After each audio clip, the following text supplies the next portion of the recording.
Hey guys, what's going on and welcome to a brand new video. This is going to be your review for the Leeds United 4, Crystal Palace 1, and this is payback for that 5-1 game where we all had nightmares, and we still have nightmares from that 5-1 demolishing against Palace where we got absolutely battered. This was finally our time. We got revenge. What a performance. Let's go through it. We'll talk about the goals. DCL opening the scoring in the 38th minute. You know, DCL's done well this season. And he's continuing to prove me wrong. We take a long throw, I think it comes from. I'm pretty sure it came from a long throw. It was then headed by the Palace player, and DCL, where you want your striker to be, in the right place at the right time, hits it in the back of the net, and we're 1-0 up. You know, we go 1-0 up 38 minutes in, and we're like, get in. I was like, just get the half-time. And then, in the 45th plus 4 minutes of added time, so right near the end of the first half, one of the last chances we probably would have had in the first half. I mean, again, the header from BL is inch perfect. He's headed it beautifully over to DCL yet again. And DCL gets his second, that's his sixth goal of the season, seventh goal of the season, something like that. He is on fire, DCL. Maybe he does get in the England squad. Maybe he does. Maybe we're getting a bit of deja vu. The newly promoted Leeds United striker getting in the England squad. Deja vu. But yeah, we went to halftime 2-0 up. And I just wanted us to not, put on the brakes, don't play defensively, like we did against West Ham. And then we allowed them to score in the 90th minute and got them back in the game and was a bit worrying for the last couple of minutes. But then in the 60th minute, Ethan Ampadu scores from a Brendan Aronson. Yes, you heard me right. Brendan Aronson assist. It doesn't say it's Brendan Aronson's assist on here on SofaScore, but I'm going to call it Brendan Aronson's assist. He gets a great header and he heads it back in. Basically, the ball comes out. He headers it, goes past everybody. Ampadu smacks it in the back of the net. And yeah, we're 3-0 up and you're like, get in. We're winning this game comfortably. And then we need to talk about 90th minute goals. We've conceded the most goals in the 90 plus minutes. I think it's 6 now. Oh, and it could have been 7. It really could have been 7. Because they got a penalty, a stupid penalty. Oh, God, the penalty was so stupid to give away. Perry gave it away. I think it was from a poor back pass as well. I can't remember who actually passed the ball, but Perry probably should do better. But again, the back pass, I think, was a bit poor. Put him under pressure, gave away the penalty. They put it away, 3-1. About a minute later, they get a cross into the box and hit the post. And it could have been 3-2, and it could have been very, very like, oh, God. And then in the final kick of the game, we think we got a penalty from Gruev getting taken out. But no, it was a free kick. And that free kick was taken by Anton Stack. And then Anton Stack smashed it in the back of the net. What a free kick. Great free kick yet again from Anton Stack. He puts it in the back of the net. And yeah, we win the game 4-1. As I said, revenge. Revenge for that 5-1 defeat that we had, in that relegation season. But yeah, performances. Let's go through the players. Perry, for me, didn't have anything really to do. I'm going to give him a 5.5. No, I'll give him a 6. He made a good save in the first half. But he didn't really have much to do, and then he gave away the penalty. But I'll give him a 6. Strauch, I thought, good performance, 6.5. Good, solid performance defensively again, like you always see from Pascal Strauch. He had, I think, one header attempt in the game in the first half where he almost could have scored, and he just headed it wide. BL got the assist, of course. The great header flicked on for DCL for the second goal. Good header. Did that performance-wise defensively. Thought he did really well. Thought he handled Mateta very well. And yeah, I'm going to give him a 7. Rodon as well. I mean, Rodon at times was a right winger. At times, you think Rodon's a right winger. He's bombing down the right side like he's a winger. But good performance from him as well. I'm going to give him a 7.5. Great defensively. Had a header as well, attempt in the game. Maybe a couple.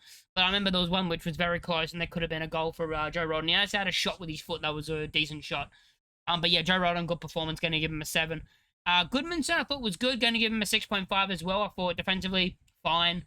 He is a bit worrying at times. He does make these little bits of errors where he slips up for that one moment, and he's done in a couple of games, and we've spoken about it. But performance-wise today, I thought he was good, 6.5. Jaden Bogle will go to next. I'm going to give him a 7. Thought he was great defensively. Thought he did his job. Dangerous with those crosses. He can put in a cross, and he's always going to be dangerous if we give him enough. If he can get some space on out wide. Then you go to the midfield 3. Stack scored that free kick.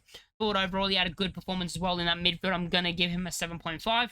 Ethan Ampadu scored a goal as well. Of course, scoring the third goal. Right place, right time. Great movement and, putting it away in that corner where, no, he couldn't go anywhere else but that corner. Great finish. Performance-wise, defensively, thought he was really good as well. I'm going to give him an 8. Brendan Aronson. People didn't want him to start. People wanted Tanaka to start. But when the lineups came out, people were pissed that Aronson was starting and saying, if you're going to start someone, why not Nunto? But Aronson just showed why he should be starting in some games. And this is why you have a squad, so you have a rotation. The only player that does the pressing like Tanaka, I think Aronson does the pressing actually better than Tanaka, but the only player that does the pressing like Tanaka does, in my opinion, but a bit better, is Brendan Aronson. And he was all over the pitch today. I want them to release that Brendan Aronson heat map. It needs to be Aronson the heat map, surely. So I thought he was everywhere. I thought he was on the right, on the left. I thought he was very good. As I said, he got the assist. I'm counting as an assist for the Ampadu goal. Good header, bang, and then Ampadu finish. Overall performance, I thought he was really good. I thought he did well in the midfield. A couple of times where he beat his man and then beat 2 or 3, and he had a great performance. He had a great performance. I'm going to give him credit. I'm going to give him an 8. I thought he was brilliant today. The pressing and the work he does off the ball goes unnoticed a lot of the time. But it's something that you do need in the midfield. You need legs in the midfield, and Aronson will offer you a lot of legs in the midfield. He's going to offer you that, and that's something that we do need. Now you go to the front two, and I keep saying this every week while it's happening, but yes, we do miss Lucas Mecha again. I thought Okafor was okay, but he just goes a bit missing at times where I think Mecha's more in the game. Not saying Okafor was poor, because I thought there was some moments where he would get the ball on the left side. It was on the left side where he would get the ball, and I thought he actually played well. So actually Okafor wasn't terrible. I'm going to give him a 6.5. But he does go missing at some points in games where when you have Lucas Mecha up top with DCL, both of them, they kind of don't go missing.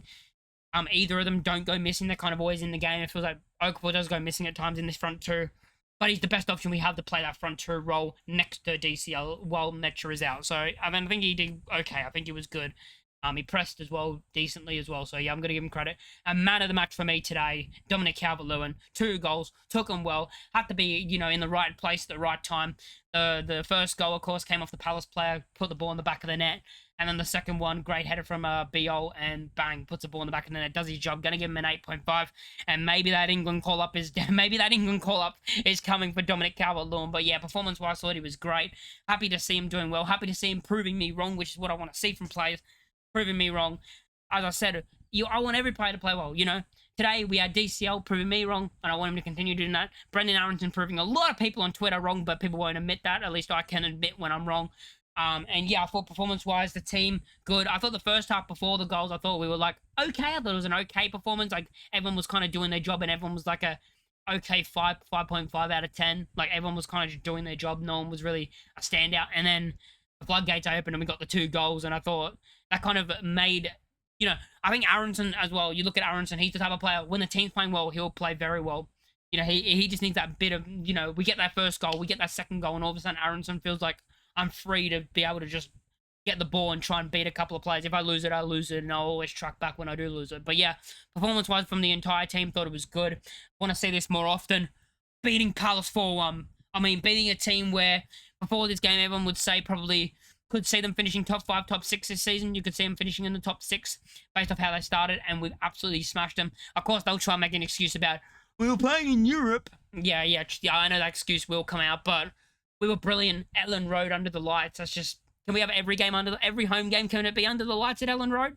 Can every home game for us be under the lights, please? But yeah, great performance from the lads. Let me know what you think in the comments down below. Let me know who your man of the match was. And yeah, and I'll catch you guys in the next one. Peace.